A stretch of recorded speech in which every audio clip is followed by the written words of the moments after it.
Radio. Okay, Mr. Okudzeto Ablakwa, I know you have several issues. These are not all of them. I want you to put them directly to the Minister for Food and Agriculture, because he's joining us now on the phone. Would you be okay to put these questions directly to him so we can hear his answers? Absolutely. All right. If we have Mr. Bryan Acheampong on the line, good morning to you, sir. Good morning. Thank you so much for making the time to speak to us. We appreciate it. This is now a national issue.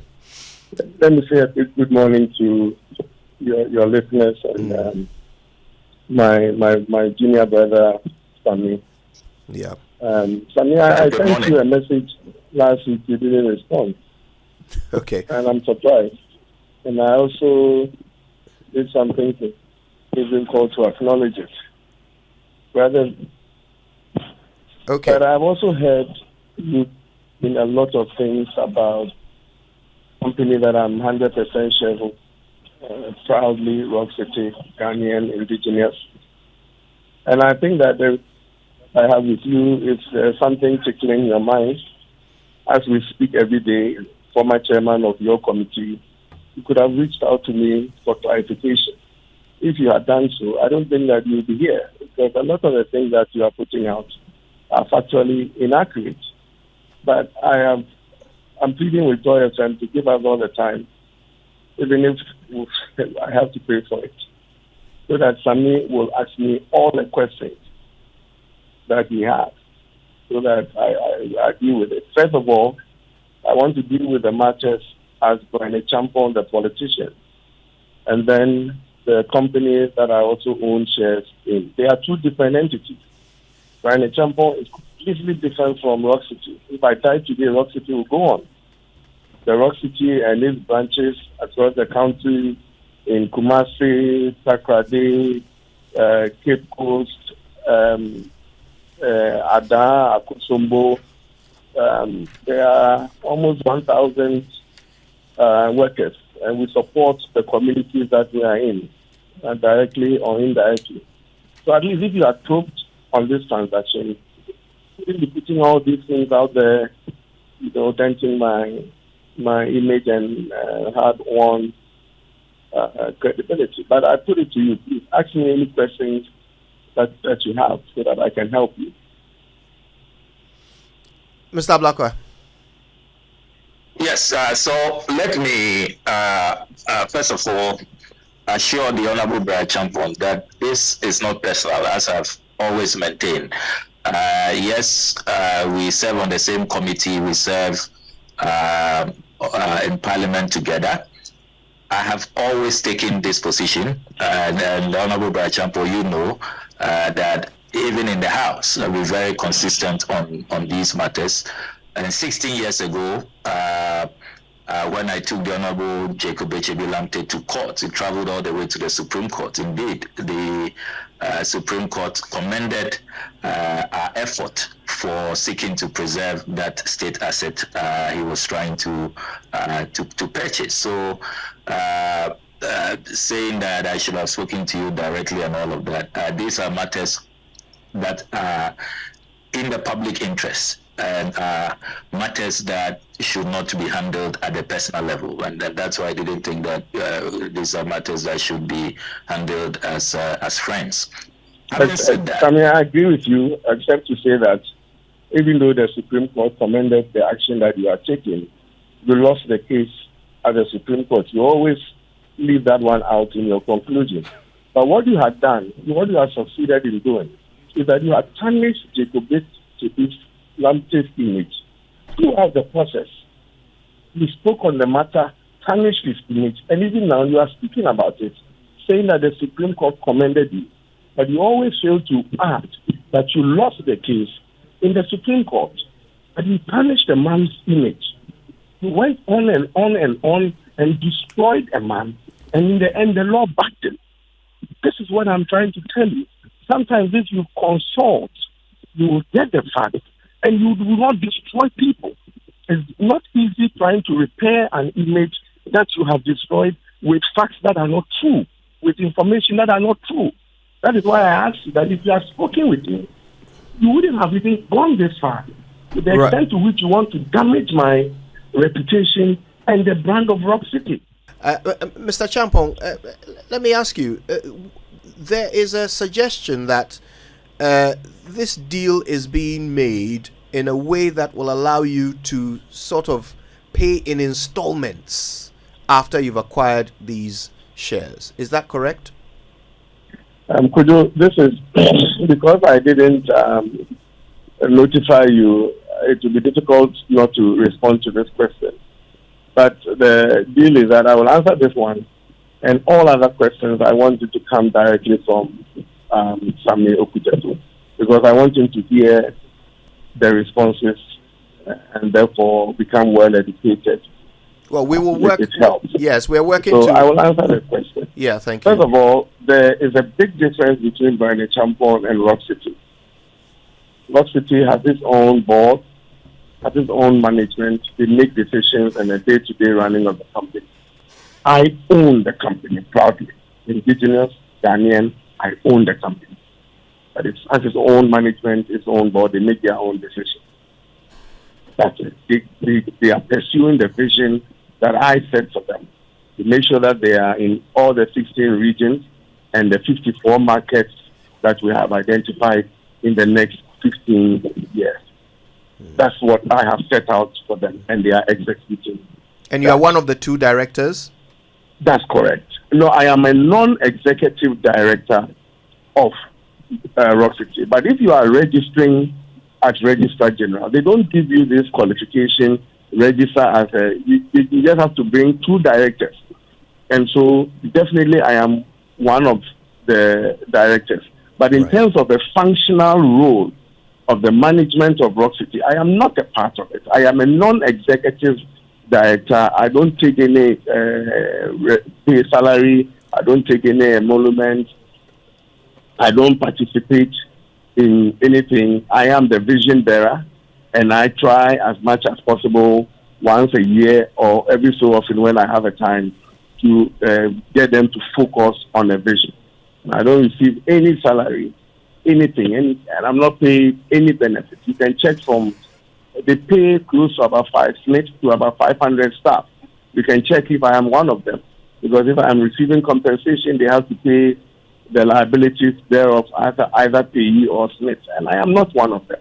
Number two, the decision or the proposal that I understand that Rock City sent to SSNIT has nothing to do with paying for the shares from revenues from the company. It's a total forward. I don't think that the competent people of SSNIT, including the board and the transaction advisor, will allow for such, forgive me, nonsense to happen. That you can walk into a company and then run the company and use the revenue of the company to pay for your shares. That would be madness. Okay. Now, the other thing that Mr. Okudzeto Ablakwa has raised in his Let petition, Okudzeto Ablakwa ask the question. I promise to answer this one. Every other question I want him to ask me, please. I understand, but we are working on the connection. We can't hear him when he speaks, so we are trying. I have all day. Yeah, we're trying to connect, but of course, this is radio. I have all day. Any time that you reach him, please call me. I want him to. He failed to talk to me to be educated before he went, and I want to use a public platform, okay, to educate him. He's my very, very good friend. Look, we are Odadies. We all went to PRESEC. He was my ranking when I was Foreign Affairs Committee. Just last week, I was talking to him when we sent inputs to MEPE. Okay, I think he's on now. I think we have him on the line. Mr. Okudzeto Ablakwa, can you hear us? Hello. There you are. Yes. Okay, let's get back to the issues, please. Your direct questions to the minister.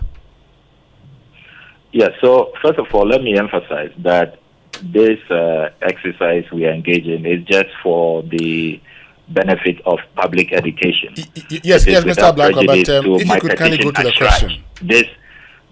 This would not in any way make me withdraw my petition at scratch. I just thought that I emphasize that point. So, first of all, I have raised constitutional issues about the provisions under Article 78 and Article 98 which the Honorable Bryan Acheampong has not complied with. My checks at the committee and at the Speaker's office, he has not been granted a certificate from the Speaker to engage in these business transactions. He remains the sole beneficial owner of Rock City and stands to directly benefit from these transactions. So there are constitutional issues that I have raised. Let's hear his answer to that.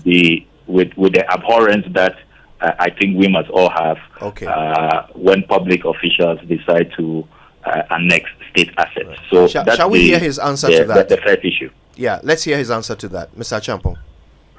Thank you, Sami. First of all, we have succeeded in pooling the data of all 275 members of parliament who own shares in companies in Ghana.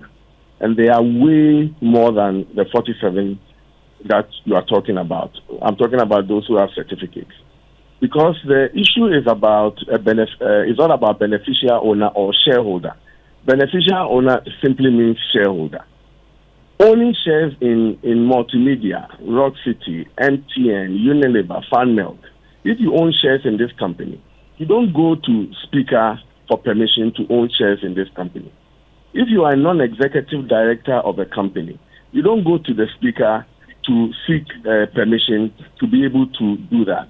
In the case of Rock City, I am a shareholder, 100% shareholder, and I was shareholder of this company before I became minister. And in Ghana, those who know Rock City know that it belongs to Bryan Acheampong. And I am not occupying an office for profit in Rock City, and I am not receiving emolument. But you are the director. But I am the director. I am the from the incorporation articles hold on. You are the director. If you go to hold on, be patient, please. If you go to Registrar General, the forms ask for 2 directors. I am one director and another person. But in the functional role that I will receive emoluments or occupy an office for profit in the organization, or my activities in the organization will prevent me from doing my work in Parliament or as a minister, does not come in.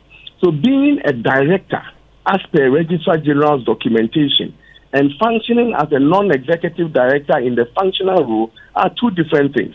So, Sami, you don't, and I have all the list of the NDC MPs who own shares in companies but don't have certificates from the Speaker because of their roles in these organizations.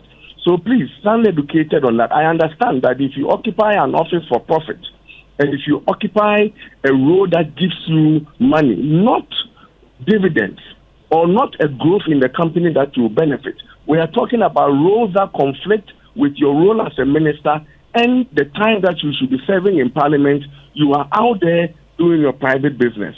That is what the Constitution frowns on.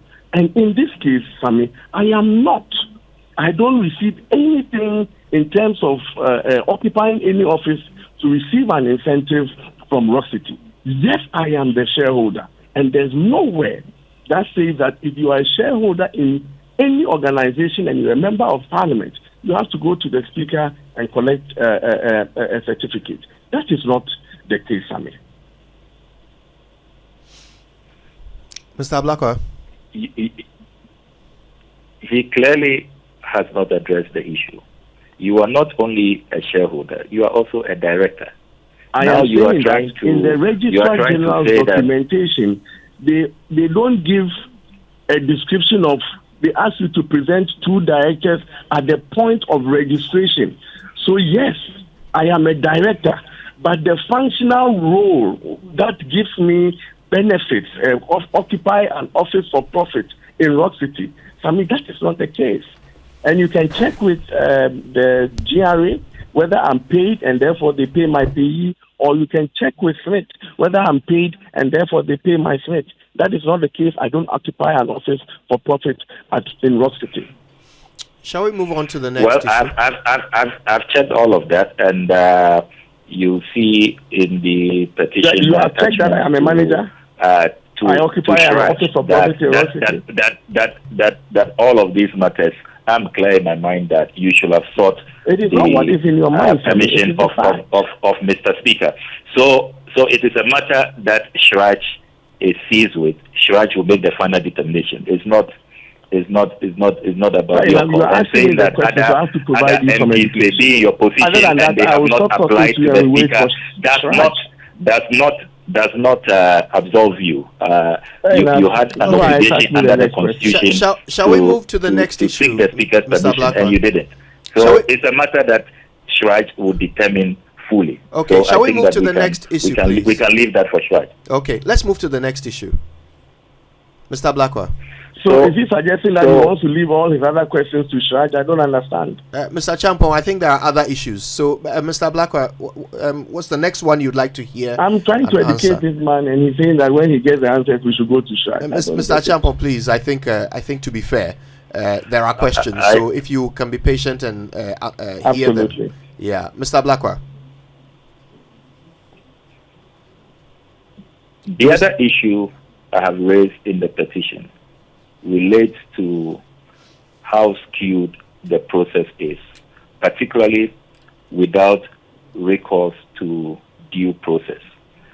I have stated that SSNIT dealt with all the 6 hotels as though they were the same. The Ridge Royal Hotel has minority shareholders, and there ought to have been a shareholders meeting and a shareholders agreement for all the shareholders to agree to this transaction. That was not done. And that is why lawyers of Ridge Royal have protested. And indeed, that protest has led to SSNIT now, belatedly, on the 27th of March, writing to the minority shareholders that they should now exercise their first right, which should have been done much earlier. So when I talk about the arm twisting, when I talk about how the processes were skewed, and indeed, TUC also addresses this point yesterday when they say that SSNIT wrongfully treated all the hotels the same way, and it points to a clear abuse of office, skewing the process, disregarding lay down procedure to favor a certain outcome. And I think that if you look at how SSNIT is now acting belatedly, now writing to the minority shareholders, it vindicates this point that I make. So that is the second issue. The procedural ills, if you like, skewing the process, disregarding minority shareholder rights, and arm twisting to achieve a certain outcome. Right. Mr. Acheampong. Okay. Thank you. This is a question that SSNIT must answer, or Rock City must answer if they know anything about it. But, so far as I've been briefed, let me try and help me. First of all, the Ahoy Plaza that owns 5% of Ridge Royal. The Ahoy owns 5% of Ridge Royal.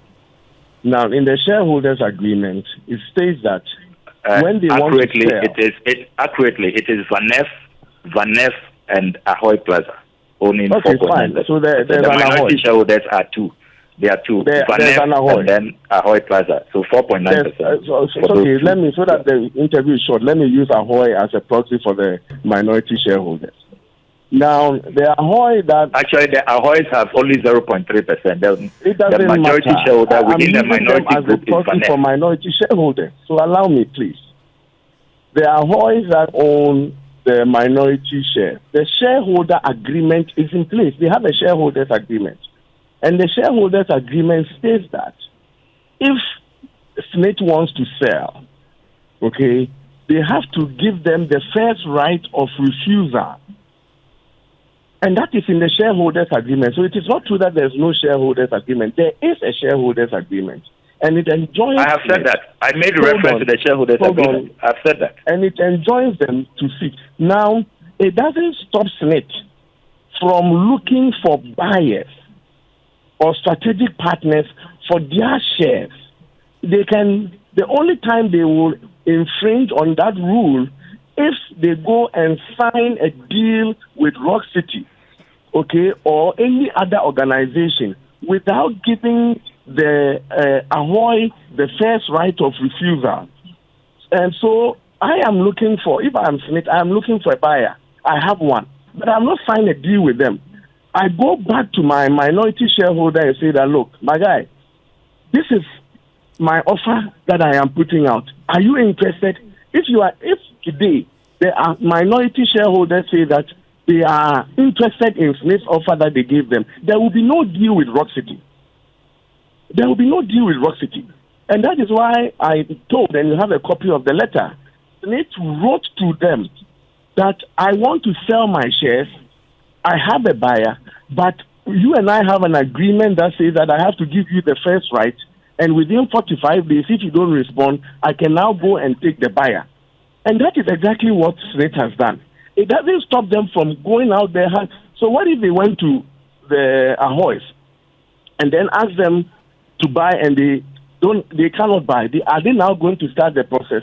So whether they started the process before and they started the process after, what is important, Sammy, is that at least they notified them, they triggered the agreement between the two of them, okay? And it is only when they are not able to fulfill that arrangement is when they can come back to their now new buyer and say that, okay, we now can go ahead with the deal. So that is what the transaction is, Sammy. Nothing has been infringed. The way I have been briefed and the way it has been presented, nothing has been breached. They have written to them. And if they want to take it and they take it, there will be no deal. In fact, I don't know how the Ahoy in this case got the 5%. We can always go into that, the processes that led to. But there definitely was a shareholders agreement or some form of agreement that led them to get that 5%. So, Sammy, nothing has been breached. Nothing has been signed. When the minority shareholder, the Ahoy, refuse to pick up the offer, SSNIT has the right to go anywhere to look for buyers. Mr. Ablakwa. So it is not for the Honorable Acheampong to determine that there has been no breach. You asked me. If you look at the letter from the lawyers of the minority shareholders, Vanef Company Limited and Ahoy Plaza Limited, dated 10th May 2024, the litany of breaches are enumerated, and I have attached these letters from the lawyers to the petition. So again, Shraj will make that determination. It is not for the Honorable Acheampong to make a decision and to say that there has been no breach. If you look at the letter that I am referring to, you see that the lawyers for Vanef Company Limited and Ahoy Plaza, they state emphatically that, for example, further to our client information, on the 12th of March 2024, a meeting was held with the head of investment at SSNIT, Patience Owusu, where our client informed the SSNIT representative that they would buy SSNIT shares and so the exercise to sell off SSNIT hotels should exclude the Ridge Royal Hotel.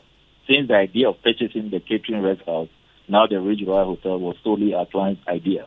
Unfortunately, SSNIT did not write to our clients as promised by the head of investment at the said meeting. Our clients further instruct us to state that they only this week finally received a copy of the said letter notifying them of SSNIT's intention to sell their Martin, shares. what is the relevance According of to this? our client's instructions, no shareholders meeting has been held to discuss the sale of SSNIT shares in Ridge Royal Hotel. So there are a litany of breaches which violate the 1999 shareholders. The 1999 shareholders agreement. And it is not for the Honorable Acheampong to say that there haven't been breaches. So this is certainly one of the matters that Shraj will be making a pronouncement on. Oh, so which, let's take one. Point of order here. Are you saying that you are advocating for the Ahoy as a minority shareholder? If the minority shareholders have an issue, why don't they just go and deal with their SSNIT? How does SSNIT come in on a corporate matter? I mean, are you now advocating for the minority shareholders? I don't understand, Sammy. The facts are the facts. I am advocating for the people of Ghana. It's just like the way you appear to be advocating for Royal is a body corporate. And the minority shareholders are also a body corporate. Who are you? Anyway. Can I, when you are speaking, I don't interrupt. I have made the point about lack of due process, about how the whole procurement process appears to be skewed towards a particular outcome. This is a major evidence in building that case. So it is not about defending any shareholder. I don't have any interest in this matter. I'm not defending any shareholder. Okay. Shall we move to the next issue, Mr. Ablakwa? Yeah, Kojo, I have also stated in the petition that SSNIT and Rock City appear to have an unholy alliance. If you pay regard to the transaction in 2022, where SSNIT offloaded 25% of his shares to Rock City in the Grand Regency Hotel, and you observe what happened in that transaction, how Rock City was not made to pay the actual value of the 25%. The 25% of SSNIT's shares was valued at 8.6 million Ghana cedis at the time. And yet, in a bizarre preferential treatment, Rock City was allowed to pay below value, 7.4 million. And even that, from my whistleblowers, Rock City was then later on allowed to pay in installment. So one, they refused to pay the value, the actual value of 8.6 million. They said they will pay 7.4 million. Even that, they are paying in installment. And they also refuse to peg the transaction to the dollar. SSNIT had made that recommendation and Rock City refused. If you read the minutes of that meeting, which I've put out. And I have made the point that if you look at this history, there is no way we will be guaranteed value for money. Already, there are issues to do with the valuation. The Properties Department of SSNIT was not allowed to carry out its internal valuation. The recommendations from the transaction advisor are not being followed in this transaction. Which one are you talking about? You are obfuscating the issues. If we are talking about the Kumasi, can we deal with it? Then you can come to another. Yes. So Kumasi is important because that's okay. I'll deal with it. Let me permit me to deal with the Kumasi matter. If we can hear the full question from Mr. Ablakwa, then we can hear the full answer from Mr. Because what he's trying to do in propaganda, we call it stacking. Okay, you bring a matter that is not true, and you continue to repeat it until I take you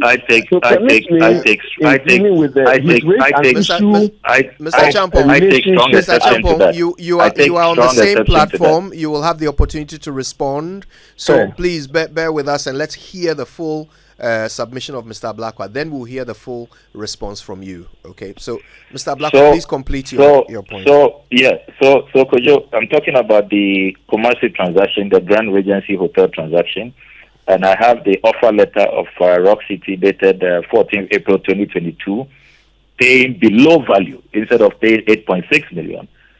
They were allowed to agree to pay 7.4 million and allowed to pay that in installment. And I've also produced the minutes of negotiations leading to that short changing of Ghanaian workers dated Wednesday, 16th March 2022. And these are all contained in my petition to SSNIT. And I have made a point in that petition that this is what raises concern, and it worries all of us. And at yesterday's press conference, you notice that the TUC has begun raising those issues, confirming my fears that the MOU that they have cited, their reps on the board have told them that, again, Rock City is being given preferential treatment. They are going to be allowed to pay in installments and all of that. We are not going to have value for money. So you see a consistent pattern right from Kumasi coming to this 6 hotels transaction. And it's one of the major issues I have. Mr. Acheampong.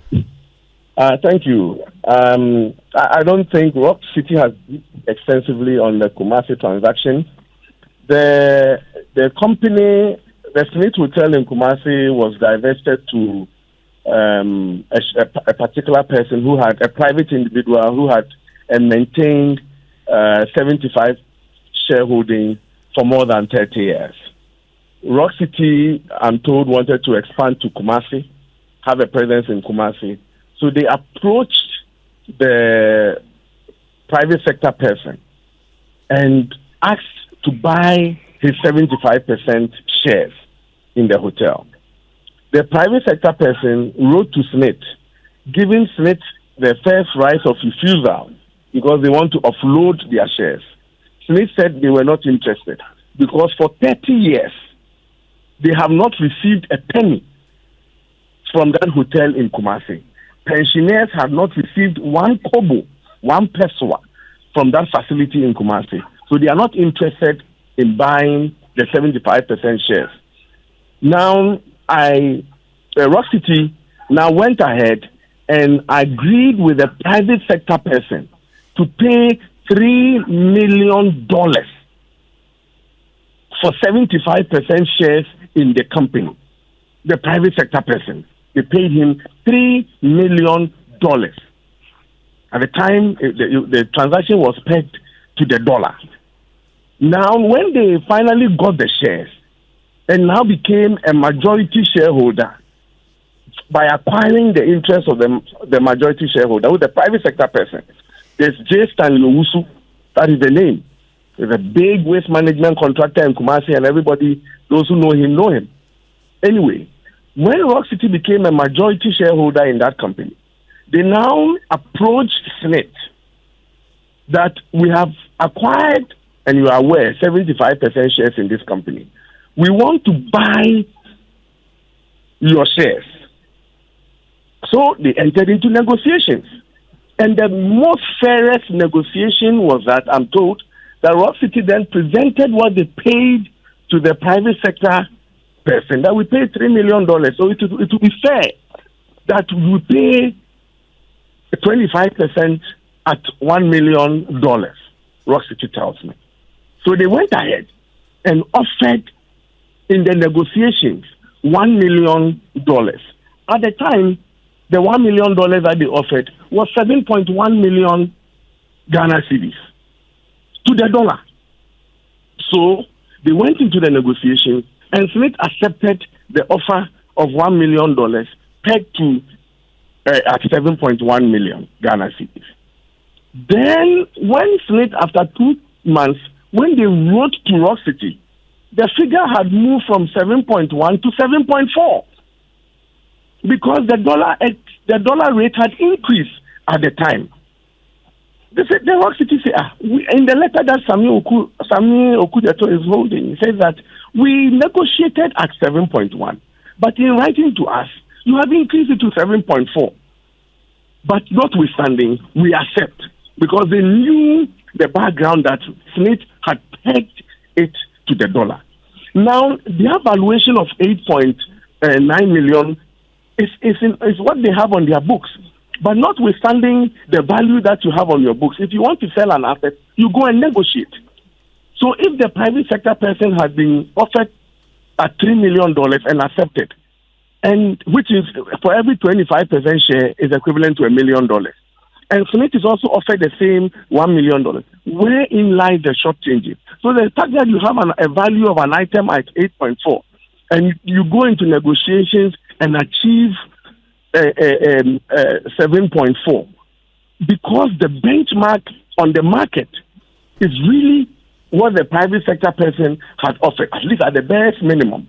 Wherein lies the strong words of shady meetings, bizarre preferential treatment, and unholy alliance.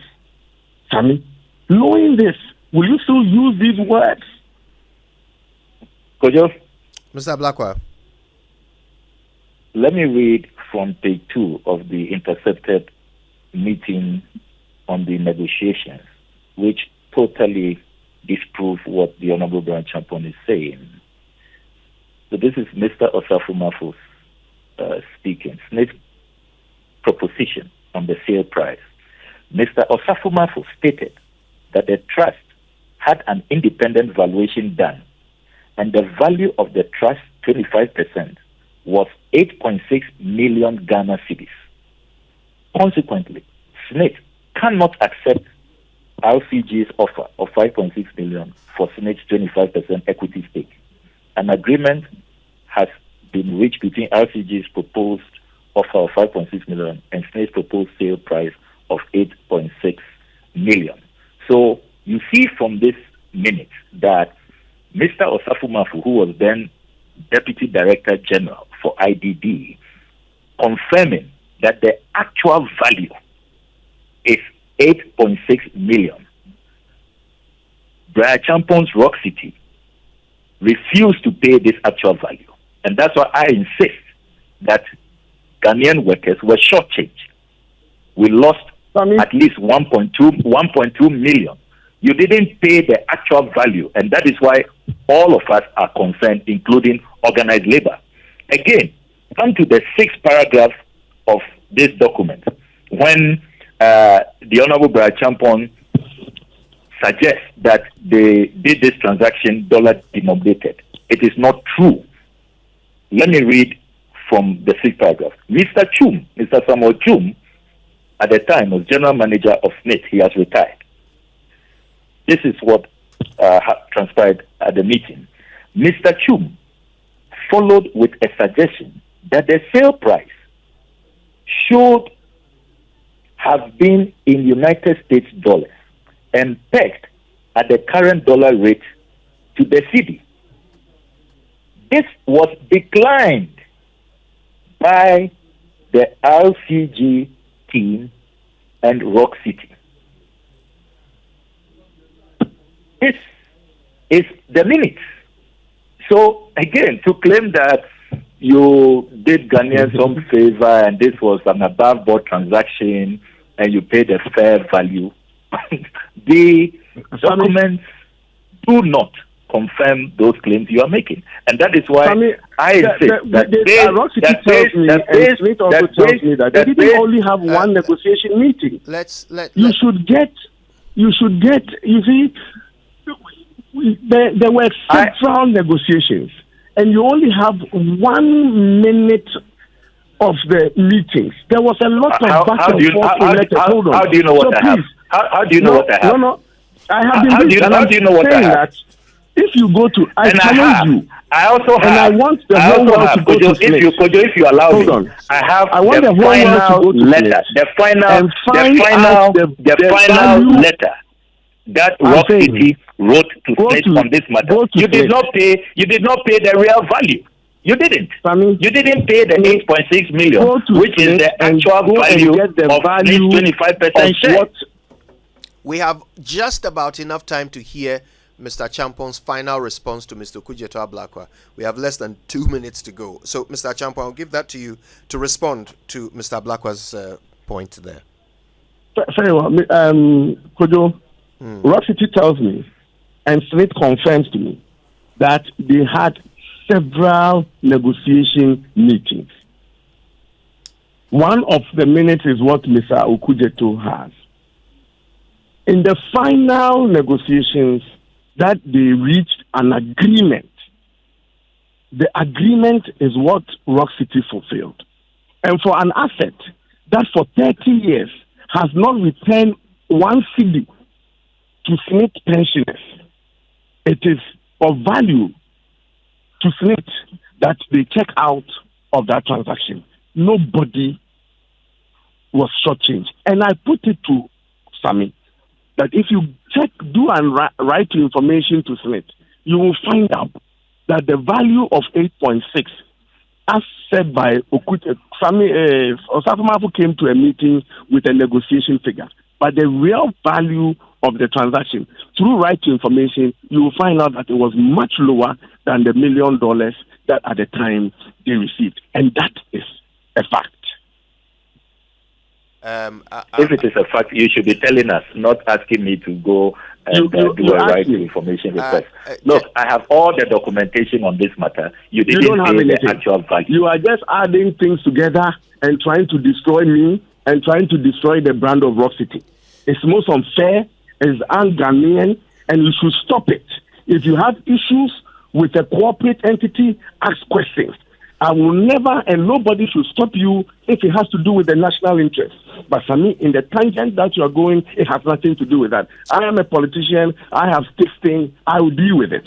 Okay? But gentlemen, note let's that you are not speaking the truth, and that is unfair, and Shrag will confirm all these things to you. Gentlemen, let's make time to continue this conversation tomorrow. Our time has run out completely. We have to move now to a live event that we are covering. But if you can both promise that we will continue this matter tomorrow with ample time for all issues to be raised, all evidence to be presented, we would love to do that for the benefit of the Ghanaian people who have been listening to you this morning. So Mr. Bryan Acheampong, Minister for Food and Agriculture, Mr. Samuel Okudzeto Ablakwa, Member of Parliament for North Tongue, I thank you both very much for your time. We shall continue this tomorrow.